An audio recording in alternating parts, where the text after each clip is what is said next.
আসসালামু আলাইকুম ভিউয়ার্স, সবাই কেমন আছেন? আশা করছি সবাই ভালো আছেন। আলহামদুলিল্লাহ আমিও ভালো আছি আপনাদের দোয়ায়। তো আজকে আপনারা অবশ্যই আমার থাম্বনেল দেখে বুঝতে পারছেন যে আসলে আমি কোন বিষয়ে কথা বলবো, কিসের উপরে কথা বলবো, কোন বিষয় নিয়ে আপনাদের মাঝে হাজির হয়েছি। আমি আসলে আপনাদের সাথে কথা বলবো 2025 সালের ভিসা সম্পর্কে। বর্তমানে আপনি 2025 সালে সাইপ্রাসে আসলে আসতে পারবেন কিনা, বর্তমানে ভিসাটা চালু আছে কিনা, বা আসতে হলে আপনাকে কি করতে হবে, কোন কোন নিয়মে আপনি আসবেন, এই বিষয়ে আপনাদের সাথে আমি কথা বলবো। তার আগে বলে রাখি, যারা আমার ইউটিউব চ্যানেলে নতুন তারা আমার ইউটিউব চ্যানেলটি সাবস্ক্রাইব করে রাখবেন আর পাশে থাকা বেল আইকনটি অবশ্যই বাজিয়ে দিবেন। তো এখন বর্তমান কথা হচ্ছে আপনার যে বর্তমানে সাইপ্রাসে আসাটা অনেক টাফ হয়ে গেছে। যে আগে যেমন ছিল, যেমন আপনার মনে করেন না বলছেন 2-3 মাসের মধ্যে চলে আসছেন, একটা কোম্পানিকে বলছেন ভিসা দিছে, একটা যে কোনো একটা লোকের সাথে যোগাযোগ করেছেন, কোম্পানি ভিসা দিয়েছে, আপনি চলে আসছেন। বর্তমানে কিন্তু সব কিছু কিন্তু বর্তমান এমন না, পুরোটাই চেঞ্জ। সেটা হচ্ছে বর্তমানে ভিসা নিতে হলে অনেক কিছু নিয়ম কানুন মানতে হবে, অনেক কিছু আপনাকে নিয়ম কানুন মেনে ভিসাটা নিতে হবে। তার মধ্যে একটা নিয়ম কানুন সরকার নিয়ম করতেছিল, সেটা হচ্ছে আপনাকে এই ভাষা কিছুটা শিখতে হবে। সেই বিষয়ে আমি আপনাদের সাথে কথা বলবো। আর কাজের বিষয়ে কথা বলি, সেটা হচ্ছে আপনার কাজের দক্ষতা অবশ্যই থাকতে হবে। বর্তমানে আপনি যে একটা যে কাজের উপর আসবেন সেই কাজের উপর দক্ষতা থাকতে হবে।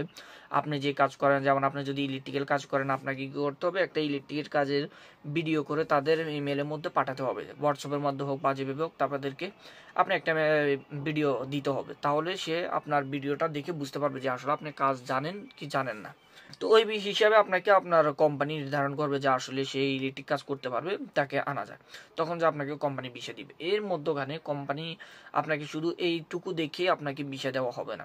আগের যে নিয়মটা ছিল, জাস্ট আপনি কাজ জানতেন, আপনাকে নিয়ে আসছে, কাজ না জানলেও নিয়ে আসছে, থাকার পর আপনি কিছুদিন কাজ করলেন, শিখে গেছেন, আপনার থাকলেন। কিন্তু বর্তমানে সিস্টেমটা তার উল্টো বিপরীত হয়ে গেছে।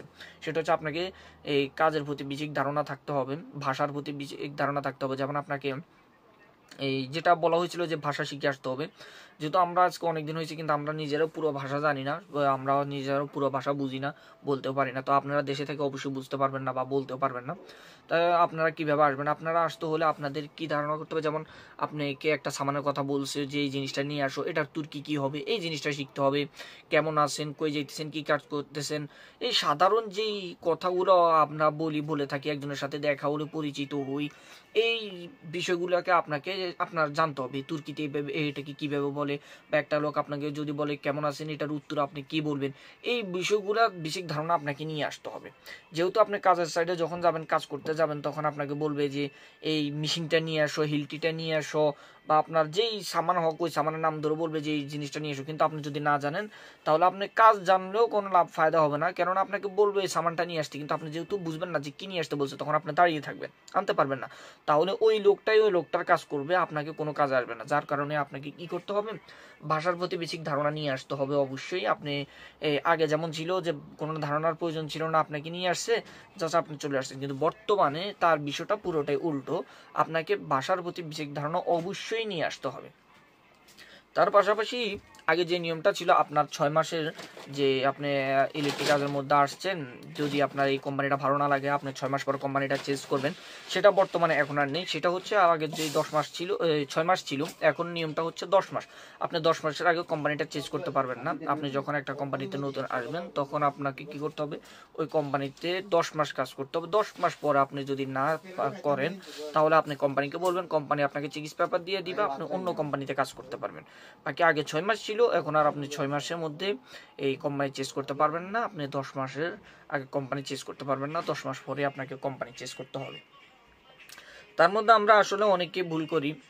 এই আমরা যারা আসি সাধারণত অনেক লোকে চলে আসি, বুঝি না এই আপনাকে বিষয় কি, কোন বিষয়টা দিচ্ছে, কিসের উপরে আসছেন, আমরা আসলে সাধারণ লোকেরা আমরা কিন্তু এই জিনিসগুলো বুঝি না। তো আমি আপনাদেরকে বলবো, সর্বপ্রথম কথা হচ্ছে ওয়ার্ক পারমিট ভিসা, যেটাকে বলা হয় কোম্পানি ভিসা। অর্থাৎ আপনি যে একটা কোম্পানির মধ্যে আসতেছেন, লিগেলভাবে আসতেছেন, এই বিষয়টা আমরা আসার আগে সবাই যোগাযোগ করব। এই জিনিসটা যোগাযোগ করে তারপরে আমরা কোম্পানির মাধ্যমে আসব। তো এখন আবার অনেকে বলতেছেন ভাই বর্তমানে সাইপ্রাসের বিষয়টা আসলে চালু আছে নাকি বন্ধ হয়ে গেছে। আসলে ভাই বর্তমানে বিষয়টা চালু আছে, তবে আপনার নিয়মটা চেঞ্জ হওয়ার কারণে অনেক হার্ড হয়েছে, যার কারণে লোক সংখ্যা এখন আসতেছে না। যদিও আসি কি অনেক কম সংখ্যক লোক আসতেছে, আগে যেমন অ্যাভেলেবেল ছিল তেমন অ্যাভেলেবেল নেই, এখন খুব কম সংখ্যক লোকে আসতেছে, বর্তমানে অনেক কম লোকে আসতেছে, সবাই চাইলেও আসতে পারতেছে না, কেউ আসতেছে কি এয়ারপোর্ট কন্ট্যাক্ট নিচ্ছে, বর্তমানে একটু ঝামেলা চলতেছে, যার কারণে আপনার কিছু লোক একেবারে কম আসতেছে। আর যেহেতু এখন এই সরকার নির্ধারিত নিয়ম করছে, এই নিয়মগুলো মেনে চলতে হবে, আর নিয়মগুলোর বিপরীত কি করতে হবে সেই জিনিসটা যেহেতু এখনো বাইর হয় নাই। একটা দালাল তো অনেক রকমের, যেমন এয়ারপোর্ট কন্ট্যাক্ট করে একটা নিয়ম থাকলো, তারা টাকা পয়সা দিয়ে বের করতে পারে, এই নিয়মগুলো যেহেতু এখনো হয় নাই, আপনার কিছুদিন যাবত হয়েছে নিয়মগুলো, সরকার নিয়মগুলো করছিল, তো এই কিছুদিন যাওয়ার পর অবশ্যই সেই নিয়মগুলোর বিপরীত কোনো রাস্তা অবশ্যই বের হবে, তখন আবার লোক সংখ্যা আসতে পারবেন।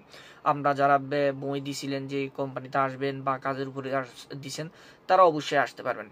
এর মধ্যে আবার আমাকে অনেকে আসলে কমেন্ট করছিলেন, আসলে আমি সবার কমেন্টের আনসার দিতে পারি না, কারণ আমি যেহেতু ডিউটির মধ্যে থাকি, কাজ করি, আমি কাজে থাকতে ফোনের মধ্যে সময় দিতে পারি না, কাজের কারণে আসলে ফোনের মধ্যে বা ইউটিউব চ্যানেলের সময় দিতে পারি না, যার কারণে সবার কমেন্টের আনসার দিতে পারি না। তো তাদের জন্য আসলে আমি এই ভিডিওগুলো করা। তো যারা বলতেছেন যে ভাই বর্তমানে সাইপ্রাসের স্যালারি কত, আসলে কত টাকা ইনকাম হবে, আসলে আপনার এই জিনিসগুলো আসলে আমি এর আগেও ভিডিওর মধ্যে বলছিলাম, এখন আবার বলতেছি। সেটা হচ্ছে বর্তমানে সাইপ্রাসের সরকারি স্যালারি হচ্ছে 37,818 টাকা। এটা হচ্ছে আপনার সরকারি নির্ধারণ করা একটা স্যালারি।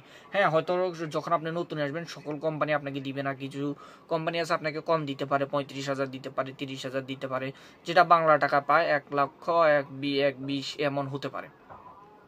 তো আপনার এখানে সাধারণত সকল কোম্পানি আপনাকে যদি এই টাকাটা দেয়, তার মধ্যে হয়তো আপনাকে থাকা দিলেও কোম্পানি, খাওয়া আপনার নিজের আছে, খাওয়া আপনাকে খেতে হবে, তাহলেও আপনার এখানে 20 থেকে 30,000 টাকা আপনার চলে যাবে।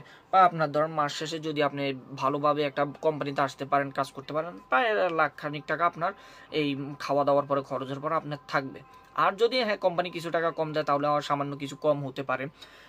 এমন সমস্যাগুলো আসলে কোম্পানির উপরে ডিপেন্ড করে, আসলে আপনার কোম্পানিটা ভালো নাকি খারাপ, আপনার কোম্পানিটা কোন লেভেলের। সেই কোম্পানি যদি ভালো হয় তাহলে আপনাকে অবশ্যই আজকারি স্যালারি দিবে, আর যদি কোম্পানি একটু খারাপ হয় তাহলে আপনাকে একটু কম দিতে পারে।